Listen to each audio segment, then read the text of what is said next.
Greetings, peoples of the internet. Long time no see. I haven't made a video in a long time. In fact, I had a video planned on August the 1st, but unfortunately things did not go out too well, and we never got the chance to record what I was going to do. We had a big skit planned. It was going to be great, but that's not what you came here for. You came here for a Commodore 64, and here it is. The Commodore 64. This is the computer that I have always wanted since I started my computer collection of like retro computers and stuff. Because you all know I have a Macintosh, I have a VIC-20 behind me, I have PowerBooks, I have Power Macs, I have a bunch of different older computers. But not once have I gotten the Commodore 64, and that's the computer that started off the whole idea of getting retro computers. So, on my birthday, which, believe it or not, is August the 1st, that's why I usually tend to upload videos then, I asked for a Commodore 64, and I would pay, I would help pay for it, and I did. So, let's get to unboxing it, shall we? So here it is, in its big, scary box of Commodores. One interesting thing that I want to point out first is that despite being the Commodore 64, the model, like the one that they took the picture of, still has the old PET keyboards, or the old PET style keyboard that came out on the early VIC-20s, but was later changed later in production. But despite being the Commodore 64 and the VIC-20 having a different keyboard for a little bit already, they still chose to use the PET style keyboard on the little pictures. It's the same here. So, I don't know if you can see that, but no, you can't. Oh dear. Alright, well, let's open this up here first. So, first thing to notice, I'm just going to take you off the tripod. Welcome to the world of friendly computing. My old VIC-20 box actually didn't have that for some reason. I don't know why. I don't have the box anymore. It was in very sad shape. But anyway, here's what we get in the box. We have this little piece of paper that has a bunch of software and stuff that you can buy from Commodore back in the day. Of course, you probably can't buy any of it now unless you get it used or new old stock, or whatever, I don't know. And we have the user's guide. This is going to be fun to explore. I don't have the VIC-20 user's guide, but I found it online, and these user guides are really, really good. They really help you teach, or they really teach you how to use the computer. And then, of course, we have the Commodore 64 itself. Here it is. Lovely. Before we get to that, let's just open this up here and see what we got. God, stupid shadows. So we have, of course, the power brick and a video cable. And I think this was also supposed to come with an RF modulator. But the seller that shipped me the Commodore, and it's deep down in here, only sent me the cable that plugs into the modulator. Or not the modulator, because it's built in. So that goes to an adapter that goes to the TV, I think. I actually have a RF modulator for the VIC-20, but it didn't work. So I scrapped it and turned it into a video cable. But then I bought a real cable because my makeshift cable didn't have audio. But let's get this out of the box and, well, let's hook it up and see if it works. Alright, so I bet we just get in here and take it out. Lovely styrofoam sounds. Wow, okay, that's awful. Come on.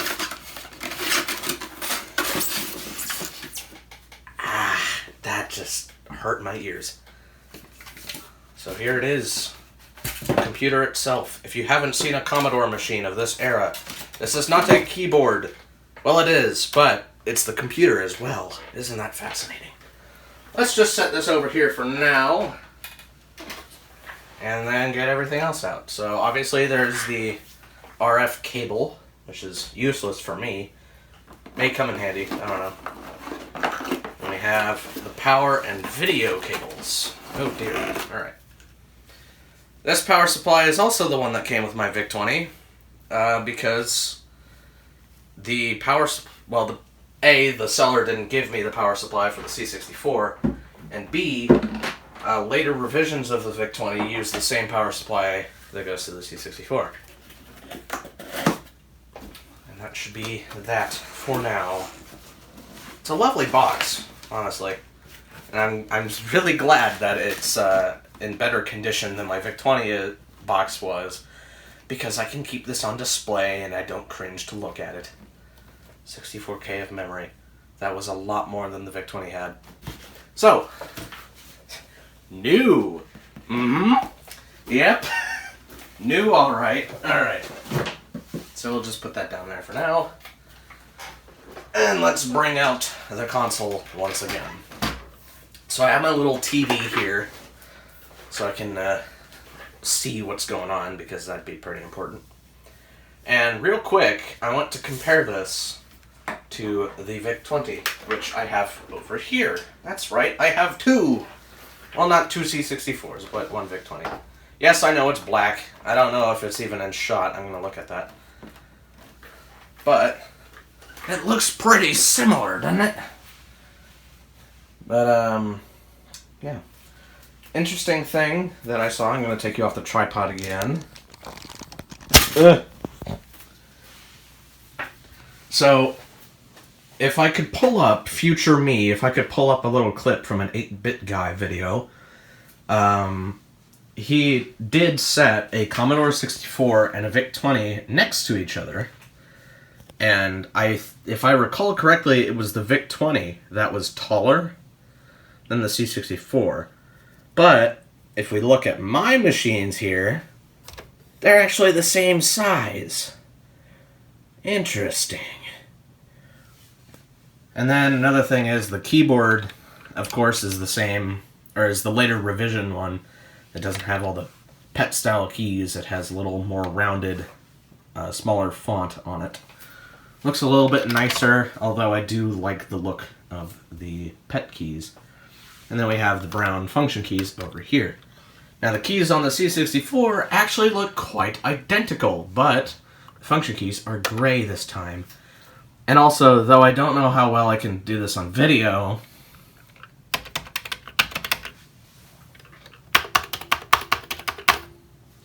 the C64's keys actually kind of feel and sound a bit nicer than the VIC-20 here. I don't know if that's just, like, it has a different mechanism. I'm pretty sure at some point the C64 and the VIC-20 did have completely different mechs.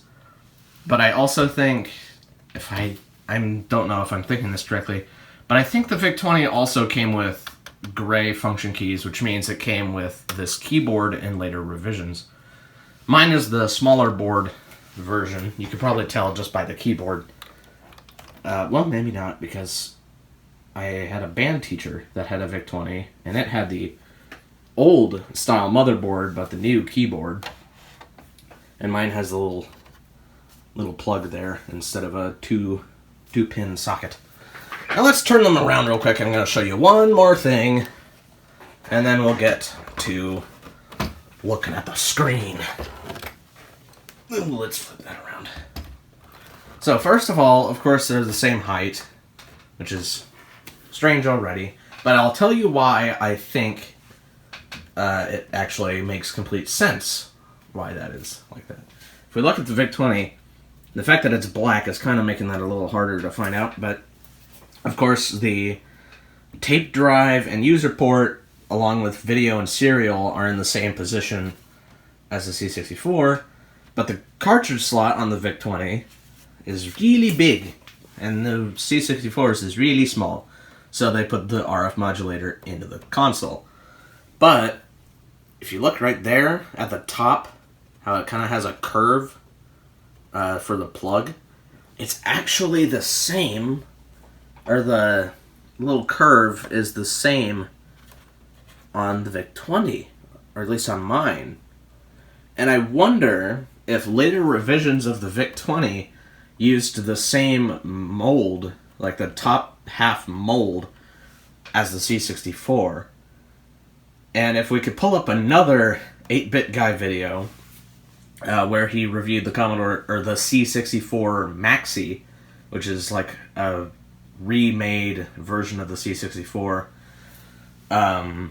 Of course, one of them is shorter, and I'm pretty sure the real C64 was shorter than the new C64, because the C64 used roughly the same mold as the VIC-20, I think. Like the old VIC-20, of course. So I wonder if they just used the same mold on later revisions of the VIC-20, and that's why that little notch is there, right where it would be on the C64. Also, another thing was, like, the little indent on where the keyboard was in, like, a slightly different position. That matched one of the older style VIC-20s as well. So I don't know. It's all a little bit of a mystery, but I thought that was really cool because I always wondered why that notch was there and why I would see it on other VIC-20s as well, so it's not as if it, like, broke off of this. So, let's get to hooking up the old Alrighty, now I just have to untangle this mess of wires. I don't know if you can see this. You probably can. Well, maybe.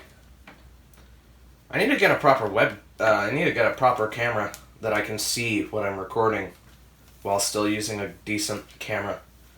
Because the old iPhone 7's front-facing camera is, well, it's not the best. So anyway, I'm just gonna put the power supply over there by my computers. And we'll plug that in. And then we'll plug that in.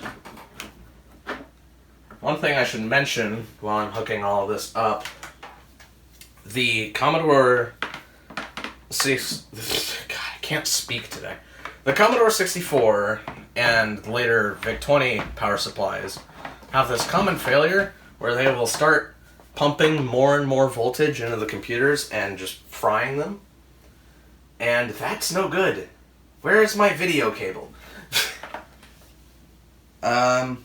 Anyway, back to the topic of the power supply. That's no good. And we can't have that. So, I have tested my power supply. It is still good. I'm going to keep an eye on it, and I'm most likely going to get a new cable. Or a new brick entirely. Is this the... Where is it? Where'd that darn video cable go? Alright, hold on one moment. I have to find where that is. I found it. It was still in the box for some reason.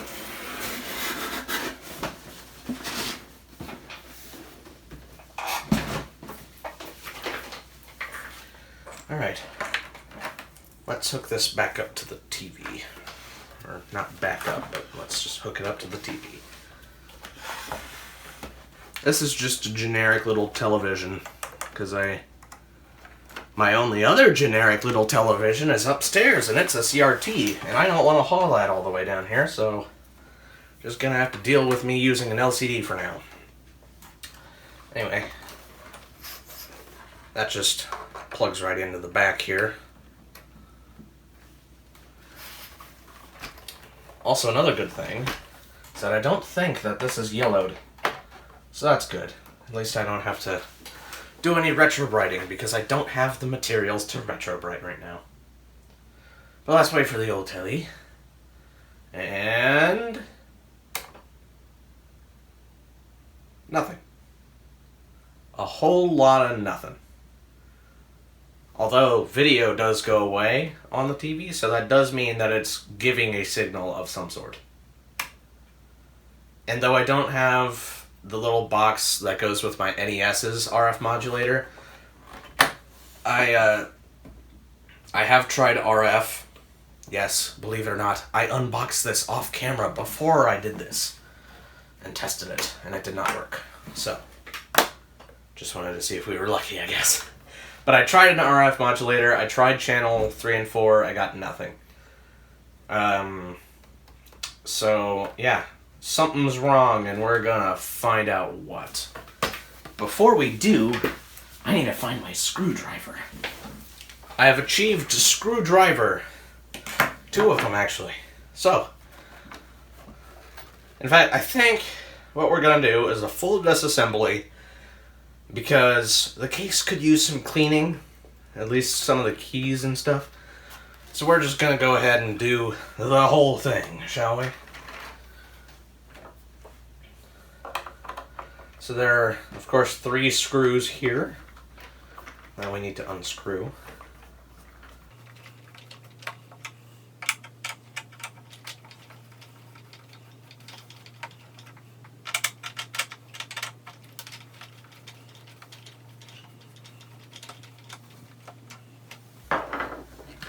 Alright, this screwdriver is sort of magnetized, so I'm going to see if I can get the rest of them out like this.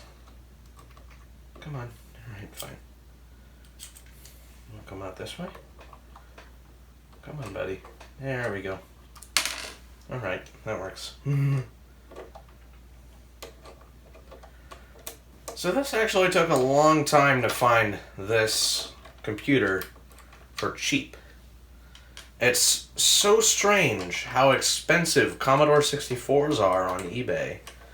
And of course the Facebook Marketplace and other places sometimes. It's just so strange because it's like there are so many Commodores out there online that are like over 150 to like 200 or something, and they don't even work. Like this was about 122, and then it totaled up to like 150 or something because shipping was so darn expensive. So anyway, we just lift it up. Oh, look at that. Look at all that weird stuff that you can't see. Oh, dear. You know, usually it's just supposed to lift up easily. I think it is just supposed to lift up easily, and it's... Stop making that sound. That sound was good, though. At least it appears to be, because there's 3 snaps here. Anyway, let's just pull out the keyboard cable and then set the top aside, just like that. Oh, don't forget the little LED as well. That's important. So already, this is different than my VIC-20's keyboard, which is neat because like I mentioned earlier, it sounds and feels a bit different. If anything, a little bit nicer to me. But... So yeah, there's the keyboard. It's strange. Oh, that's where it all goes in. Alright, cool. So we'll just set this aside. Over by the VIC-20 or something. Now then, let's explore the inside. I don't know what's going on here. It's kind of weird. Huh. That looks like that's supposed to come off or something, and they just didn't take it off.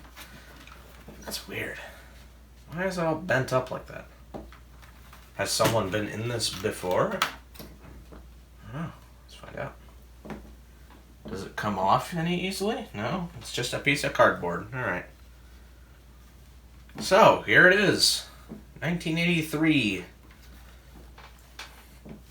Is there multiple revisions? I don't know. It says B there, but I don't see it saying revision anywhere either. Anyway, so we're gonna take out the motherboard and we're gonna take a pretty darn good look at it. Make sure everything is working properly and making sure that this is recording. Alright, good. I'm really bad at knowing if things are working or not. So, by the looks of it, if it's anything like the VIC-20, all of the screws that are holding in the computer look identical. And I see multiple real big screws that looks like it'll lift out of the case once unscrewed. So, let's try to get them out. I hope you all can see this with the cover in the way.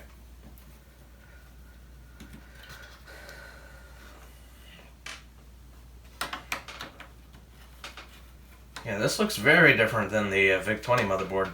I've opened up my VIC-20 a couple of times, but this is just completely different.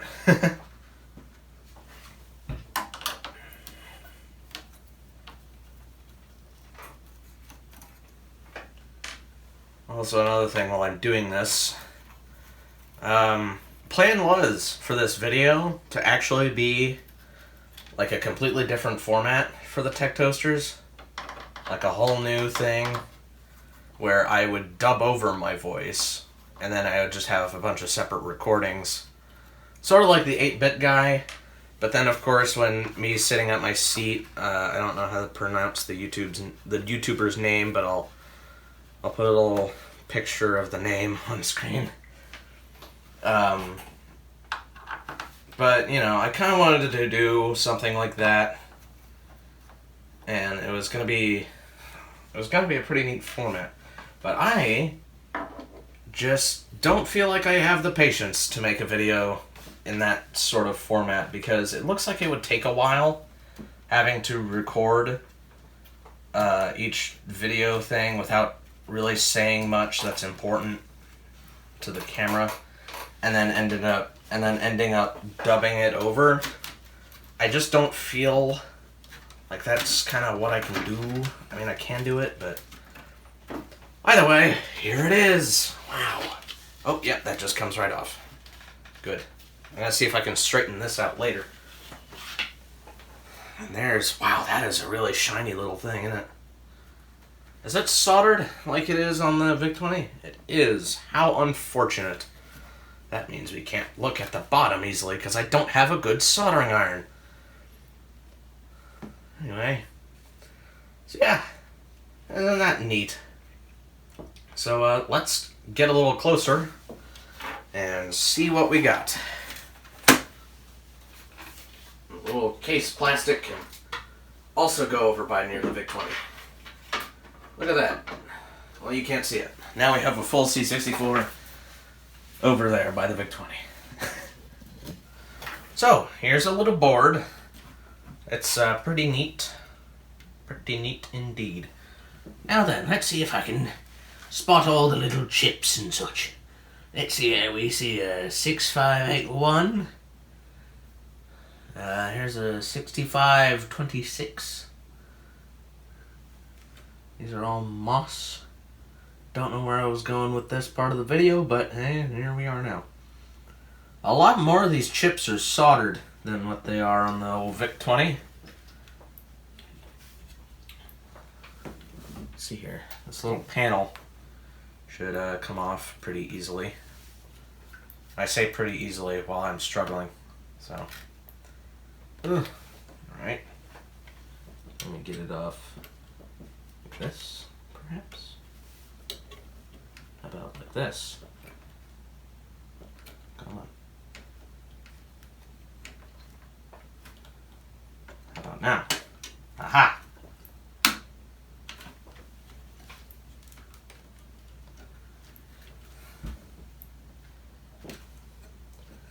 I should also mention, I am not a professional. I think that's kind of obvious at this point, but I am not a professional. I am totally new to working on Commodores, so if you're looking here to see how to fix a computer, boy, am I about to disappoint you. Anyway, there's some thermal paste that I need to clean up and put some new grease on, most likely. Let's see here, what's that? The 6567.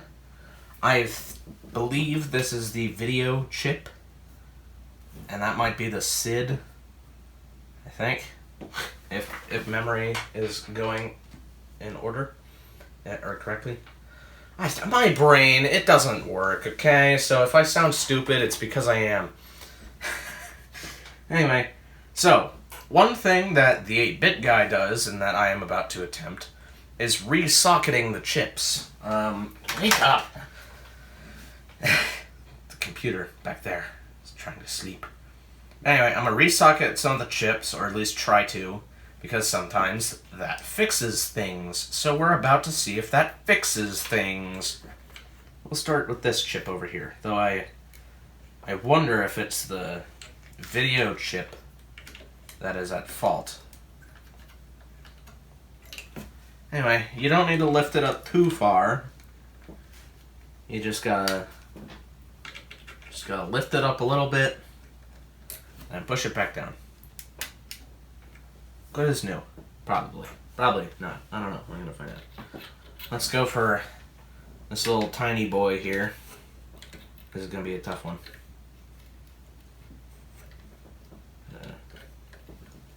Let's just kind of get under there. That's real crispy sounding.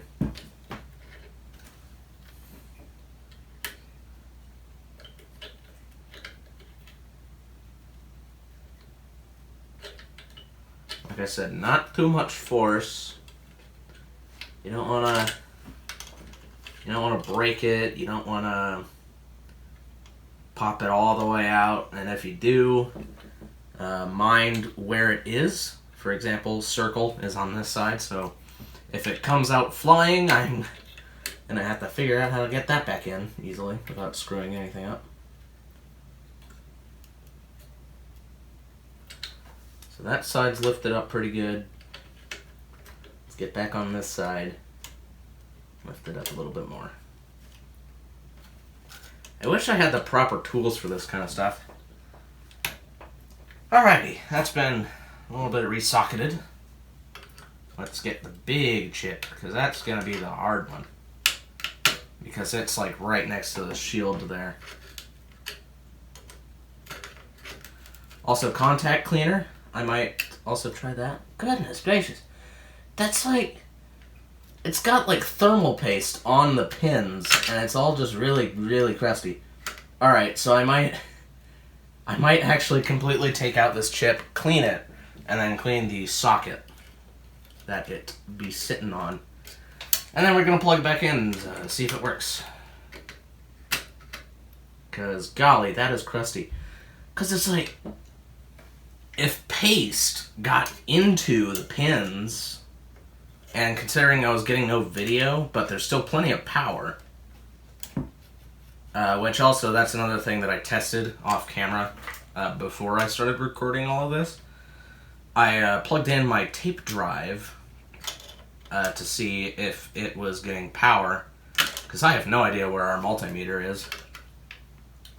And it did power up, and it would play, or at least you could make the motors and stuff move. All right, come out of there. Come out of there. Come on. Come on, good boy. So, remember, the dot is on this side and the notch is on the other. Oh yeah, no, that's dirty. So, if we could get a good look at this little friend here. This, I believe, focus, focus, focus, focus, focus, dang you. I really need a new camera. Anyway, so there's grease there on this side of the chip. There's probably some on the other. Yeah, it looks like there is a little bit. But anyway, so there's dried grease on it. There's dried grease in the socket. It's a big mess of dried grease. Heck, you can actually look at the bottom of the chip here. You can see all the grease that got dried there. It's like, how did that even happen? Who at Commodore was like, oh boy, time to assemble the computer? And they put all the grease all over on the chip. It's like, who does that? So anyway, let me go get some stuff to clean this up. And then we'll plug it in to see if it... Alright. So, we have returned with some contact cleaner and a slightly damp towelette. And we're going to start with the grease on the chip here. It's not too wet. At least it shouldn't be. We're just going to clean off all that grease. I don't know if you could see that part, but I'm just gently kind of getting the grease off, you know? Might have to do this. But we're just trying to clean off any excess grease. What time is it? It's 2:30. Good. Still have plenty of time. So that's sort of coming off. My mom is screaming upstairs. I think the dog crapped on the floor again. But yeah, so I'll probably clean this a little bit more off camera because I need to get all this grease off. The only way it will work again, if this is the culprit, I kind of hope it does fix any problems that we are going to have. Because if it does, well then, this will be one of the easiest tech toasters I've ever done. Except maybe the PowerBook. Well, the PowerBook is annoying to open, so. The easiest tech toaster I've ever done.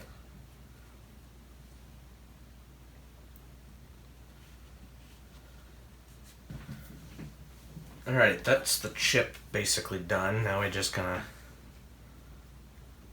This will be the real easy part to clean here, is just the grease on the little thingy here. A little cover slash heat sink slash device that keeps things cool, which is a heat sink. So I already kind of said that. I really hope that you guys can see all this because I zoomed it in a little bit to look at this little brick, and I'm trying to stay within that area. I'm having a real troubling time doing that. So yeah, I'd say that's it's a little better. Got a little bit on my finger. It's impressive how slightly wet it still is. So now we just get some contact cleaner and we're gonna spray a little bit where them contacts are. Not too much, because little will go a little ways. Quite a bit, actually. So now, circle goes near us. We're just going to go ahead and place the chip back in. And make sure nothing's bent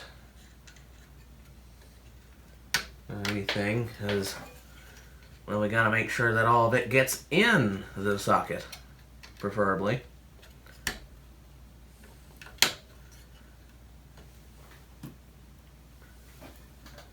Alrighty. Now we just put it all back in there. I think it's only... There we go. Is that all the way in? Looks like it could be. Alrighty. Well, that theoretically could fix that. Let's find out if it did. We're gonna wait a little bit before we plug in the power supply, even though that it shouldn't matter too much. And real quick, we're gonna just re-socket this fuse here, just for good measure. Hello, little fuse. Do you mind coming out for me? I don't want to pull too hard because you are glass. Good. Fuse looks okay. Don't know if you can see that. There it is. Once again, I'm doing stuff that's off of the board and you can't see it. I'm sorry. I'll fix it here in a second. So I'll just pop that back in there. That was probably the simplest part of the whole job. So let's zoom out the camera.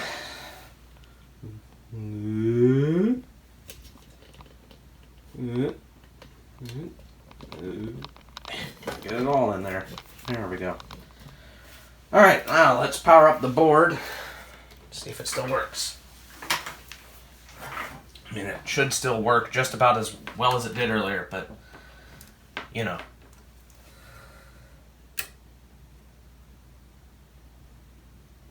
Nothing. Zero.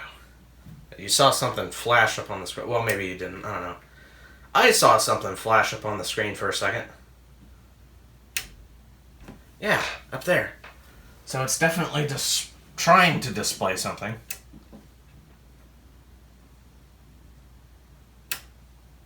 Huh. Alright.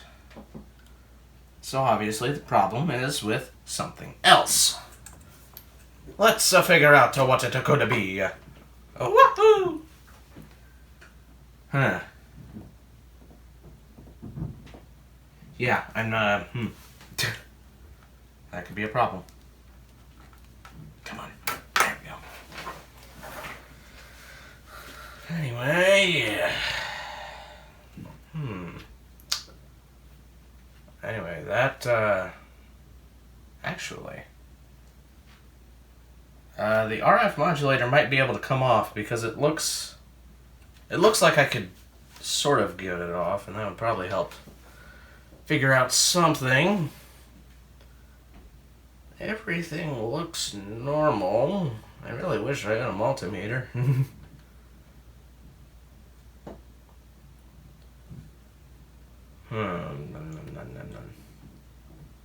But I checked the fuse. Capacitors look normal. There's no corrosion or anything. There is absolutely nothing. Tell you what, let's spray some contact cleaner where things contact a little bit. Specifically something like the display port or something.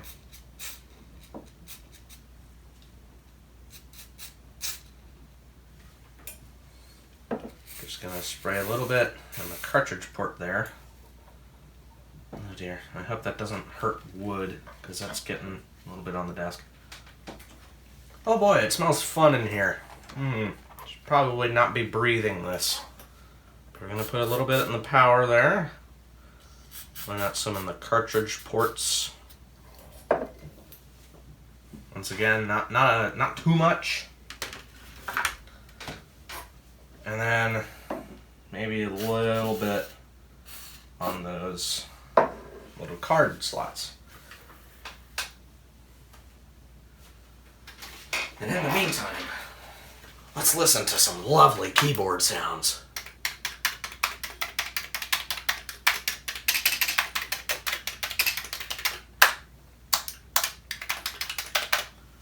This keyboard is so much nicer than the VIC-20s.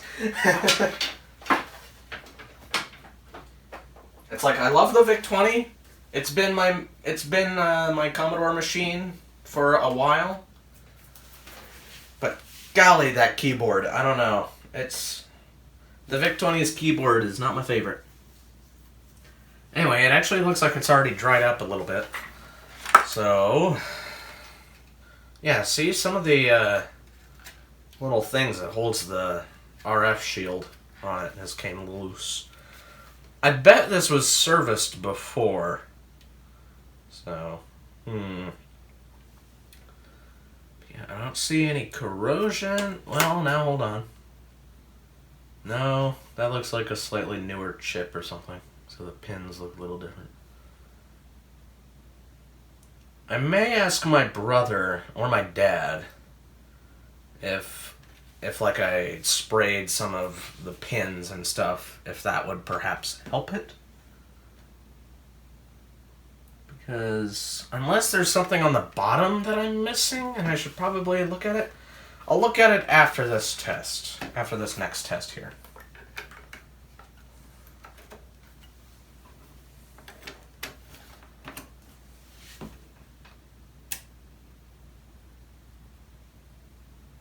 Nothing. I still got a little gick that shows up on screen. One thing I want to do though, real quick, volume. Because when I turn it on, I hear the speakers a little bit. I hear, when I click it goes, as if it is receiving input. Dang, a multimeter would really make this useful right now. Go a little better at least. Maybe that's why. Maybe the little tape thing is why. I don't know. Doubt it. Yeah. Didn't think so. Alright. I doubt there's much in the modulator that would be affecting this. Because that's the RF modulator and we're going off of composite, but maybe I'm wrong. I swear, if I haven't been recording. Alright, good. Like I said, I'm just stupid and I just keep thinking suddenly it's like, I've done all this stuff and I probably haven't been recording. And it's like, no, I have. Alright. Well then. Since whoever got into this machine did it for me, or unsoldered these top bits for me, let's take off, or at least move the little board here. At least it appears to be off in most places. Yeah. Maybe a little bit there. Is there anything on the right that it's holding on to? Yeah. There's like 2 small little bits of solder on the sides. I'm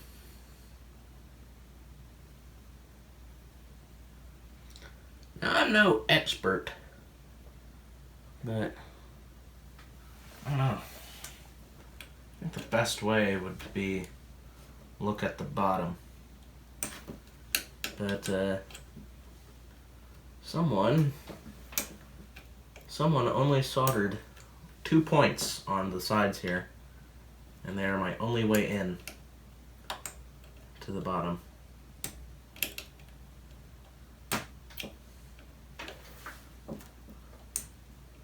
And this is gonna be off or something, and nothing is gonna look off at all.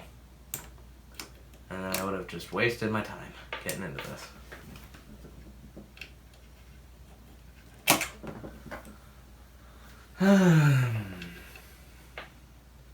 Worst of all, I have until 3 o'clock to work on this. Alright, yes, come off.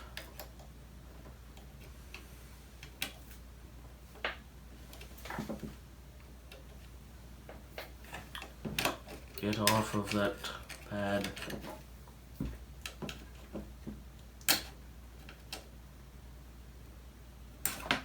Some people, if they're watching this, like some experts or something, are probably fuming right now. But I don't have a good soldering iron, so I'm sorry. Heck, I don't even think we have a working soldering iron in this house.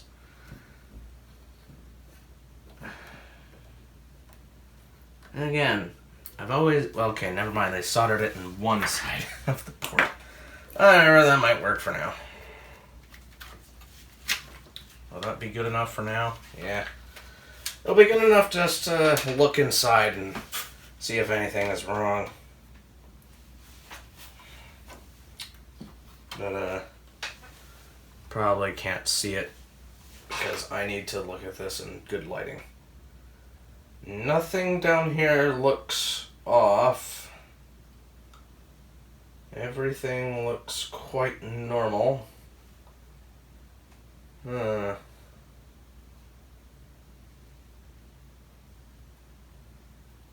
dum dum dum dum dum dum. Yeah, I don't know.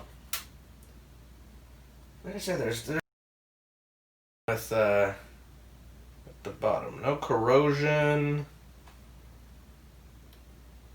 No, well, no, that's not. Yeah, this all looks relatively normal. So, let us ask my brethren. My phone is on the tripod. Well, I guess we're gonna have to cut and then cut. Alright, well, while we wait for a response from my brother, let's tackle the keyboard plastics, or the computer plastics, because it's a little dirty, mainly in the vents and around the keys and such. I don't think the bottom really needs much work, which is good. Also, comparing the 2 plastics, it is not yellowed, which is good. Always like me some not yellowed plastics, helps out a lot. Yeah, the bottom doesn't need much work. The top needs just a little bit. So I thought while we're waiting for my brother, let's just go ahead and get everything properly cleaned while the computer is out of the case. Which, one thing that I would like to ask the 8-bit guy when he cleans his computers, it always seems as if he, I really wish I could speak, but he seems to always clean his computers before they're disassembled. So it's like when he's using baking soda and water, for example, it'll end up like a bunch of baking soda and stuff is going to be on the computer plastics that he has to clean out, and if it has vents or something, I wonder, it's like, well, what if the baking soda gets into the computer? I feel like it would be easier to clean when it is disassembled. But then I go to work on a computer myself, and sometimes I too find cleaning it while it is assembled is a little easier, because it's one solid thing, whereas like while I'm trying to take out the keyboard on this, it's just going all over the desk. So yeah, that's probably why.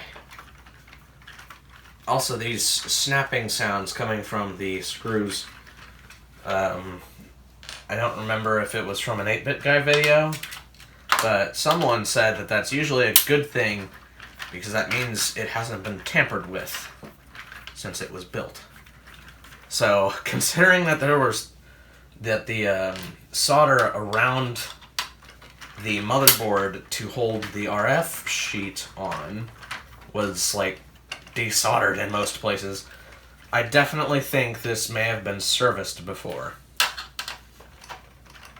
And once again, I'm not too crazy for thinking about that, or thinking it that way, because,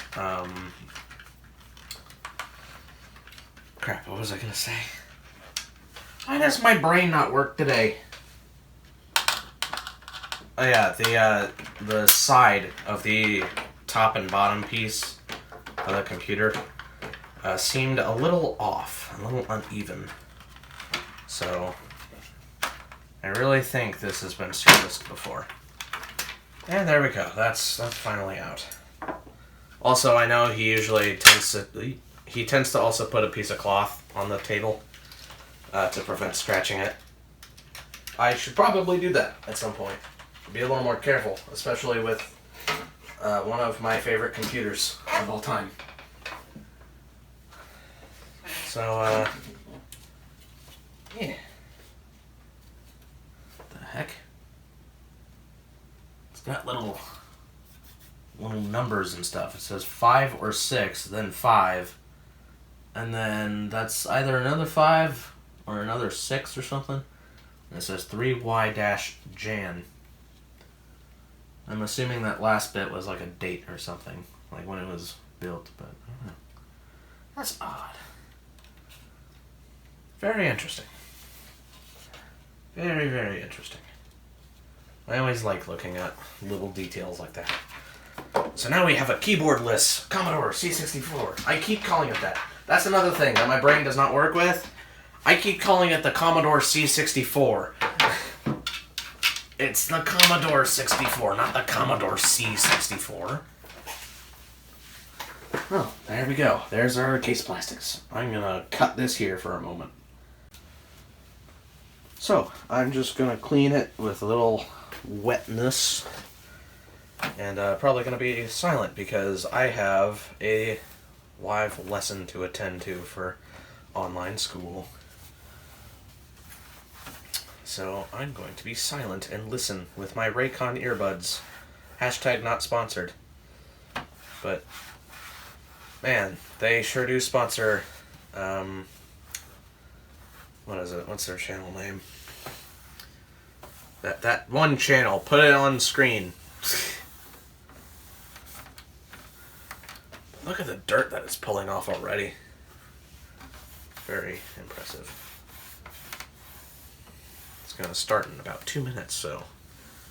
yeah. Still no response from my brother. Sam, I doubt you're watching this, but hurry up and respond. Oh wait, you probably already did, but if you're seeing this. Well, already that looks a lot better.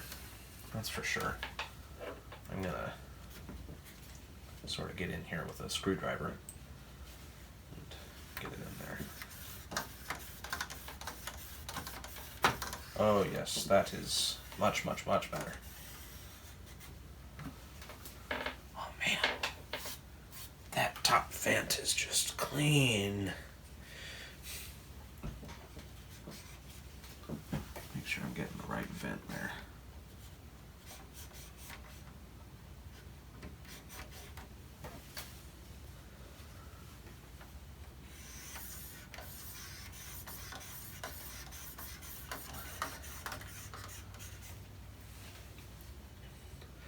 Well, I guess I was going to be quiet, but it turns out I'm going to end up getting this done before it starts, I think.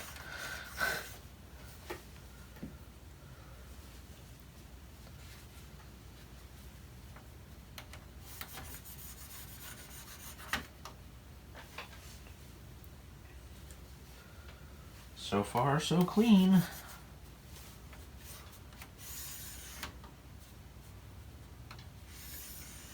Also, here's an interesting fun fact. Apparently, my PowerBook tech toaster was one of my most popular videos thus far of 2020. Which is strange. I might do more tech toasters. This meeting has not yet started. That's weird. I don't know why it hasn't started. It's 3 o'clock now. It should be started.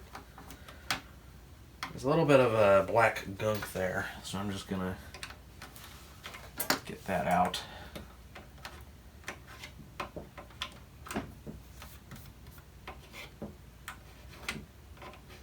This isn't sharp enough to scratch it with the amount of force that I'm putting on it. So, don't worry. No plastics were harmed in the making of this video. There we go. I'd say that's the top piece almost done. I'm going to cut, then come back and figure out why this isn't starting.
So, the camera's off the tripod for now, so I'm just going to go ahead and hold it real quick. I think I have somewhat narrowed down the problem with the Commodore here. I've narrowed it down to either a faulty kernel ROM, which means it won't boot to BASIC or anything, or maybe the hold line is stuck, in which I'll have to find out what that is. I've gotten myself a multimeter. Dad brought one home from work, which is awfully kind of him. And all we need to find out now is what exactly is faulty and what is not. So I'm going to see if I can find some helpful schematics, ones that I can easily follow and check everything with a multimeter. And once I find something that's not right, I'll come back. Well, maybe I'll put it up on the camera when I find out what exactly is what here. But anyway, if I had a cartridge with me, a game cartridge of some sort, that would be very helpful to help me narrow this down a bit, because supposedly these Commodores, they will boot to cartridge sometimes when they won't boot to BASIC because they bypass the kernel ROM. And, well, we need to find out, somehow, we need to find out if the kernel is the issue. We need to poke around and find out if the hold line is stuck, because if I recall, there's a component here, or maybe somewhere else on the board, that when you power it on, it holds for a couple of seconds on a black screen, and then it comes on. So that could be an issue. The video seems to not be an issue, since I'm getting some sort of signal when I turn it back off. I got a signal both with composite and RF.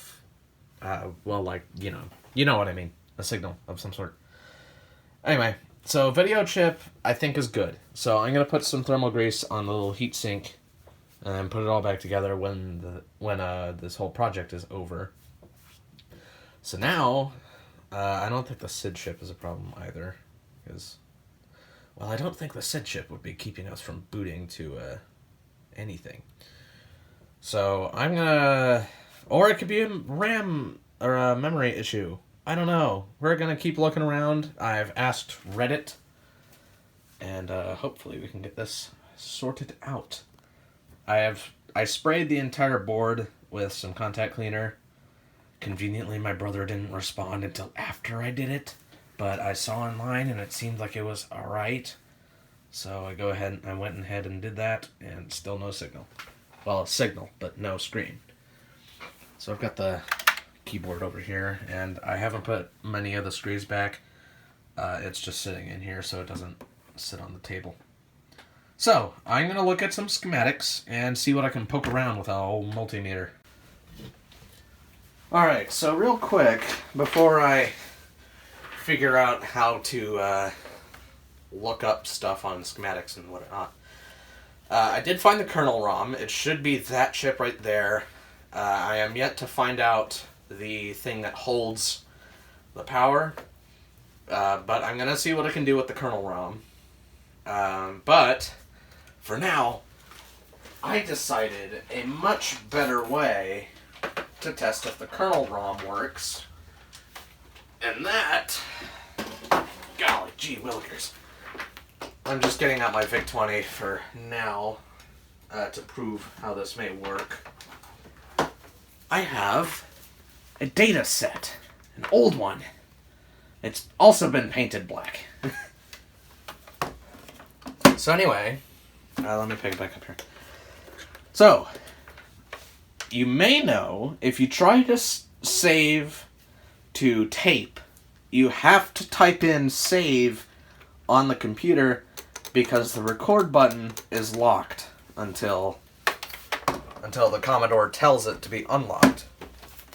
So what we're going to do, just to make sure that this works properly, I'm going to grab the old VIC-20, hook it up,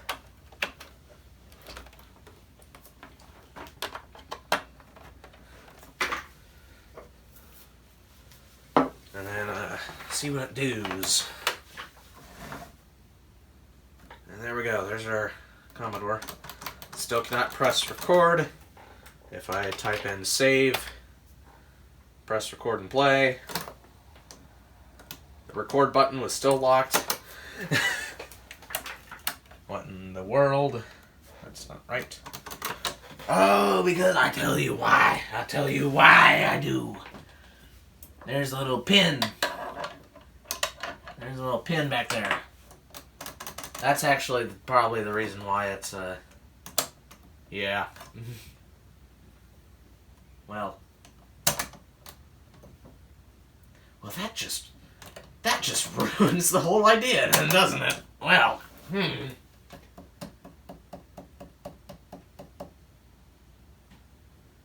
Well, I have another idea. See, here's my VicOS tape, because I just left it in here by mistake. What we're gonna do, we're gonna rewind it. We're gonna rewind it all the way to the other side so I don't overwrite VicOS. And then I'm going to take the C64 and plug it in. I'm going to write a small little basic thing, probably just repeat an endless amount of hellos. I'm going to try that. I'm going to record it to tape. I'm going to plug in the VIC-20 and then list the command to see if it works. If something shows up, that means that BASIC is booting and then something's wrong with the display, which means the kernel ROM works. I just need to figure out what's going on with the screen. Hopefully that should work. We're gonna find out. I'm just gonna tell it to stop. What is that? 694? 695? I don't know. So, let's bring back over the C64.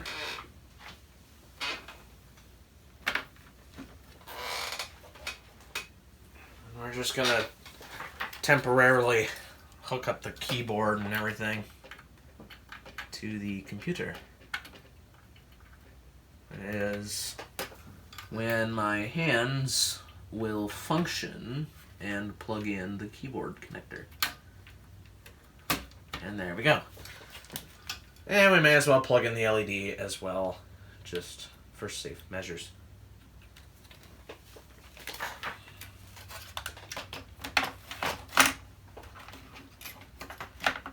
Oh, and tell you what, although probably not necessary, we're going to do that just because it'll make me feel better.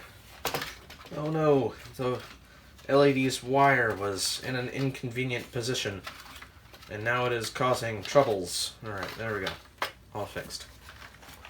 Just for good measure, I'm going to put that shield back on.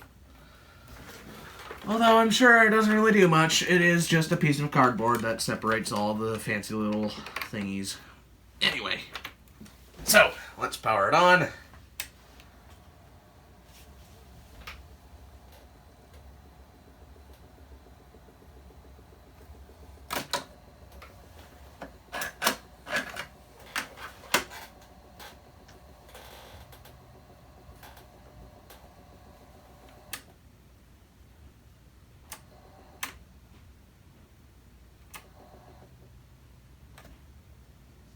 That time it stopped. That's weird. The little pinch roller on the inside was spinning. Weird. It would only spin when it would run. Alright, well, let's do 10. Print. Hello. Return 20. Go to 10. Then save. Huh. There was a whole lot of nothing moving. Is there something wrong with the computer that is... Because now that's spinning again.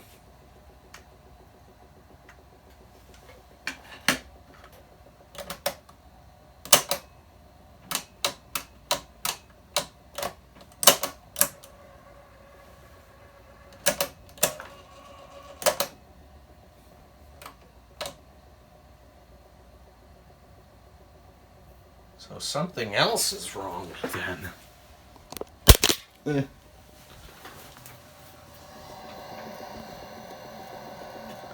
don't know if you can see it there. Really hard with the painted black plastic. But that little doodad is spinning. If I press play, it engages with the little wheel there, but when I turn it off, it stops spinning, but when I turn it back on, still going.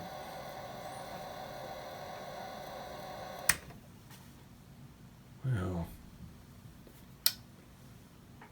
that's odd. Also, I just got a comment on the Reddit post, so I guess we're gonna go ask them if they know what's going on.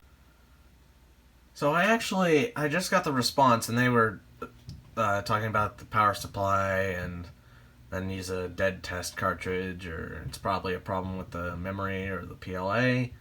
And of course, that's what I was gonna check, is the PLA and whatnot. And then I just told them about the whole tape drive thing, because that's still going. I don't know if you can hear it.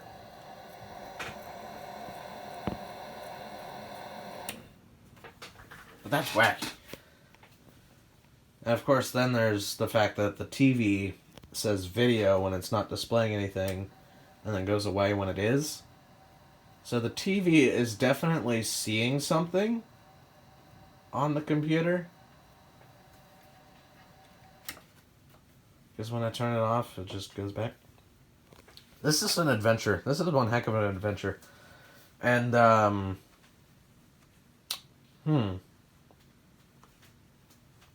I'm going to go ahead and say that's probably going to be it for this episode.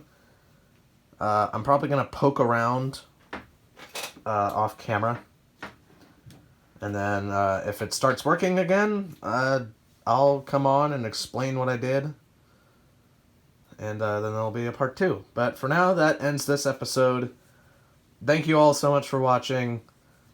I didn't get it to work, but that's alright. It's all part of the learning process or something.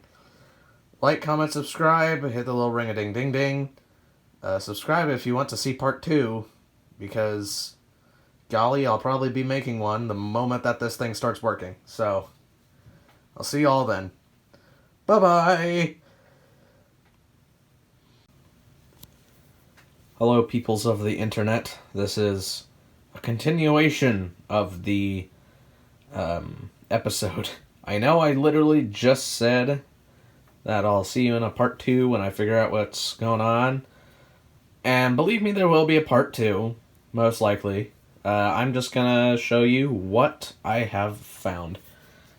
So, after doing a little bit of research, I found 2 reset lines on this. There's one in the user port and one on the 65... What was it? What was the processor? I don't remember. I think it's the 6510? Yeah. 6510, which is in the C64. And, well, we'll just get back to that. So, for reference, here's the 6502 in the VIC-20.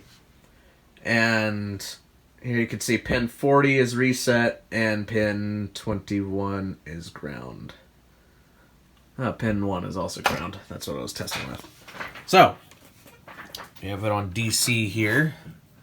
I'm just going to show you what we should be seeing. This is going to be hard to do while holding the phone, so you're going to go up here. Then I'm going to move you over here. And then see if I can get a good view of the multimeter while I do this. It is also many, many hours after I started recording, so ignore my pajamas. So anyway, can you see the readings? Good, good. So, theoretically, and I'm going to quote the little website here, pin 40 is the reset line. When going low, the CPU resets and waits for a low-high transition to load the PC. So, theoretically, when I turn on the computer, it should go low and then go high when the timer does its duties. So let's put one thing on ground, the other thing on reset. We're gonna see what happens. Yeah, if I can hold this steady, that is.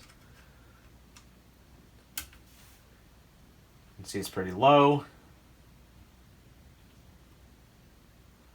The prongs weren't quite on the pins. I'm stupid. So let's see here. It's kind of low. Then it goes up to 5 volts. As it should. So, the same exact process, or the same exact thing applies to the 6510 in the Commodore 64. Golly, I don't have enough room for 4 halves of different Commodore computers. Anyway, let's just take this off. Alright. Now you probably can't see this because the 6510 is all the way across the computer this time. I'm going to still try to get it so you can see the multimeter. Yeah, that'll work.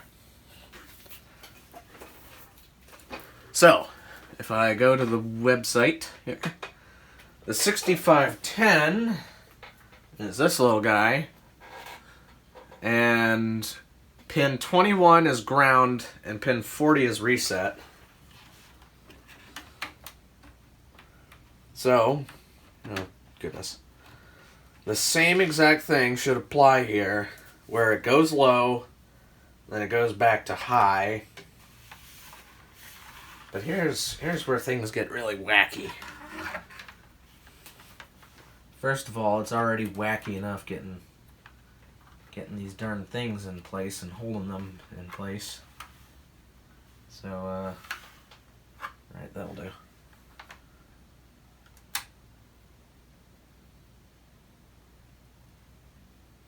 Alright, I'm probably not on it. That's probably why. How about now? It still goes high, sort of. But it's like, did it just flash? It is. It's like, oh, that's weird. It's like constantly resetting. Unless something's dirty and I'm stupid again, but I don't know, it all looks pretty normal. It all looks clean and everything. So I'm going to hold it like that, see what I can do then. So low, high.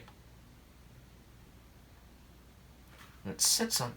It didn't really go low for too long. It's just staying high now.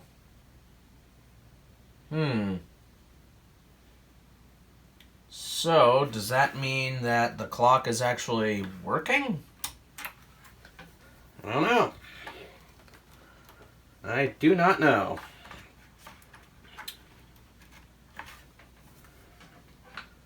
But, of course, when we get on to, when we plug it in, nothing shows up. And then I'm just going to ground on the shield here. 5 volts. Nothing. No video. Just steady 5 volts. So, and real quick, I'm gonna try, now that we've got the other ground.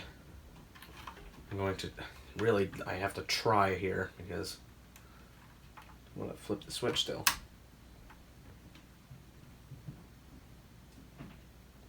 Oh. Okay, either we didn't have a ground or something else. You probably can't see it if I'm scooting the darn thing around.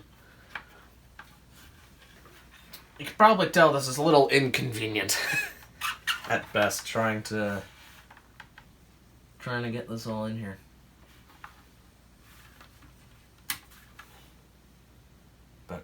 it goes low for less than a second, and then at high, and then it doesn't really ever change.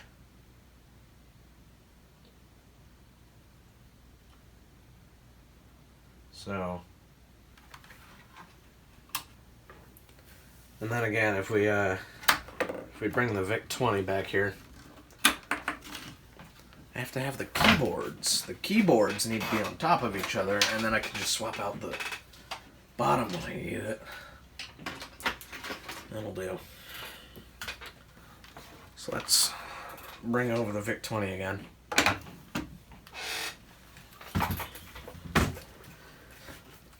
And we'll hook it up to both video and such.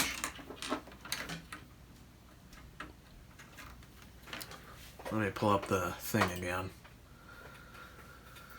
So 40 and ground. Alright. Here's the 6502 again.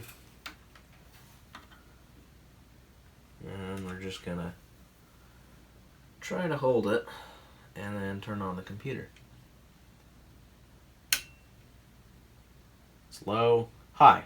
And it goes high when the display comes on, as it should. Nothing wacky ever happens. It just...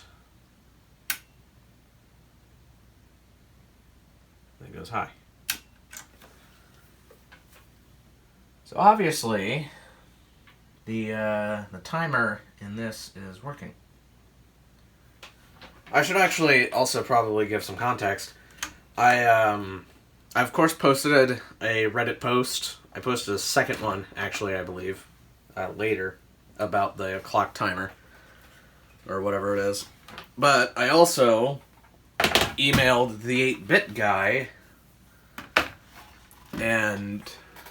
oh dear. Has that seriously... okay, no, it has. Thank God. I hope that captured all that, because my phone is screaming about low battery, because its battery is, old. So anyway. So if I recall, on this one, it's ground up at the top, right? No, it's still at the bottom. Alright. So yeah, the 6510... hold the leads that... oh my god. You know, 3 hands, I mean, may look weird. Golly, it would be useful. So, it should go low for a second or two, then high. It's low, then high. But it goes high really quickly. Now maybe the speed is different on the C64 compared to the VIC-20. That's entirely possible. But that looks normal. So I think it's safe to say the timer works properly. But something else is screwed up. So that's my progress. That's all I'm going to do today. I'll come back to it later when I find out. Heck, I might start recording again. Probably not. My phone's about to die. So, that'll conclude this episode. Like, comment, subscribe. Hit the little ring-a-ding-ding-ding. I'll see y'all in the next video. Bye-bye.